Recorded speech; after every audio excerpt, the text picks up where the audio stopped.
When you think of Albert Einstein, you probably get a pretty clear picture in your head, right? The wild hair, the kind eyes, the lovable genius. He's the iconic scientist of the 20th century, a symbol of pure, untapped intellect.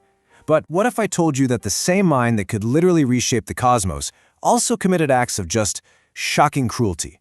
Well, today, we're going to unpack the story of the two Einsteins. And this is really the heart of a matter.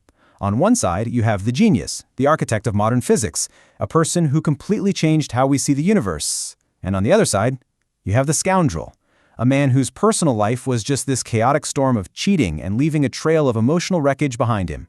So it just begs the question, beyond the myth, beyond all those famous photos, who was the real Albert Einstein? To even begin to understand, we have to go all the way back to the beginning, where both of these sides of him, the brilliance and, the brutal, grew up right alongside each other. So let's take a look at his early years. This is a time when his scientific genius was just catching fire, but at the exact same time, a really destructive pattern in his love life started to emerge. You can see the pattern almost immediately. In 1896, he falls hard for his first love, Marie, writing these incredibly intense, passionate letters, calling her his little angel. Then, just a year later, poof, he cuts her off, just like that, to focus on his work. Then he becomes completely obsessed with Mileva Maric, who, by the way, was the only woman in his physics class. Their connection leads to a child, Lizarol, who was born in secret and then tragically died. And when he finally marries Mileva, it's not really out of passion, but more out of this grim sense of duty. This whole period just sets the stage for everything that comes next. And then, right in the middle of all this personal chaos, this happens, 1905. The year that would go down in history as his Annus Mirabilis, his miracle year. Get this, he's just 26 years old, working a day job at a patent office, and he drops 4 papers that basically rewrite the laws of physics. In a single year, he explains how light works, he proves atoms are real, he gives us a totally new way to think about space and time with special relativity, and he unveils the most famous equation in history, E equals mc squared. It was an explosion of genius the world had literally never seen before. But believe it or not, his greatest achievement was still to come. And, tragically, it would happen at the exact same time as one of his cruelest personal acts. He was bending space-time with his mind while he was breaking a heart back at home. So how in the world did he come up with general relativity? Well, it all started with one of his famous thought experiments. Okay, picture this. You're inside a sealed elevator, no windows. You feel a force pulling your feet to the floor. Now, how would you know if that's the force of gravity, or if the elevator is just accelerating upwards through empty space? The answer is, you can't tell the difference. That single insight, that gravity and acceleration are basically the same thing, that was the key that unlocked the entire universe for him. And this led to his most revolutionary idea. He realized gravity isn't some mysterious force pulling things together. No, it's the actual shape of the universe. Mass and energy literally bend the fabric of space-time. The physicist John Wheeler put it perfectly. Matter tells space-time how to curve. Space-time tells matter how to move. The Earth isn't being pulled by the sun. It's just following the curve in space that the sun creates. It's beautiful, right? But, and this is where the story takes a really dark turn. At the exact same time he was thinking these grand, beautiful thoughts about the cosmos, this was going on at home. He was drawing up a contract, not to buy a house, but to completely control and humiliate his wife, Mileva.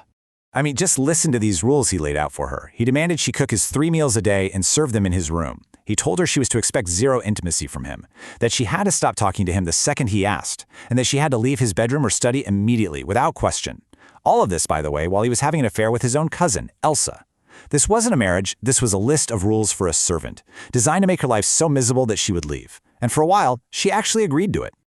Okay, so this brings us to a later part of his life, a period that was really defined by huge mistakes, both scientific and personal. He was grappling with the consequences of his actions and, really searching for some kind of meaning in it all. And look, Einstein knew he made mistakes. He called the cosmological constant his biggest scientific blunder. It was basically a fudge factor he stuck into his equations because he couldn't bring himself to believe what they were telling him, that the universe was actually expanding. But his biggest personal blunder was so much worse.